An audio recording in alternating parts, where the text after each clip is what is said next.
બનાસકાંઠા જિલ્લાના ધાનેરા ખાતે આવેલ સર્વિસ રોડ પર ખાડાઓમાં રોડ હોય તેવું લાગી રહ્યું છે। વાત કરવામાં આવે તો લોકો દ્વારા એવું પણ જાણવા મળેલ છે કે અનેકવાર લેખિત મૌખિક રજૂઆત કરવા છતાંય તંત્રના પેટનું પાણી પણ હળતું નથી। હાઈવે ઓથોરિટી અને નગરપાલિકાના વિવાદ વચ્ચે લોકો ત્રાહિમામ પોકારી ગયા છે।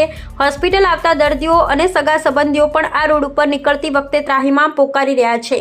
સરકાર દ્વારા શિક્ષણ તેમજ રોડ રસ્તા તેમજ આરોગ્ય તેમજ પાણી માટે અનેકો ગ્રાન્ટો ફાળવવામાં આવે છે કે કોઈ પણ ગામ વિકાસથી વંચિત ન રહી જાય તે માટે સરકાર દ્વારા ગ્રાન્ટો ફાળવવામાં આવે છે। તેમ છતાં આવા અધિકારીઓ સરકારને બદનામ કરવા લાગેલા હોય છે। કામ કરવામાં લાગેલા રહેતા હોય તો એક પણ ગામ વિકાસથી વંચિત ના રહી જાય। બનાસકાંઠા જિલ્લા કલેક્ટરે આ તપાસ કરવાની જરૂર છે।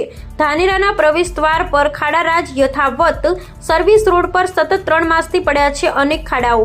હાઈવે ઓથોરિટી અને પાલિકાના વિવાદ વચ્ચે ખાડા જેસે તેની સ્થિતિમાં મુખ્ય પ્રવેશ માર્ગ પર ખાડા પડતા સ્થાનિકો અને વાહન ચાલકો ત્રાહિમામ। નિષ્ક્રિય આગેવાનોની નિદ્રામાં અધિકારીઓના પાપે ખાડારાજ યથાવત। ખાડાના કારણે અનેકવાર કલાકો સુધી ટ્રાફિક જામની સમસ્યા પણ યથાવત। રાહદારીઓ તેમજ અનેક દર્દીઓને હોસ્પિટલ જવા આવવામાં પણ અગવડતા।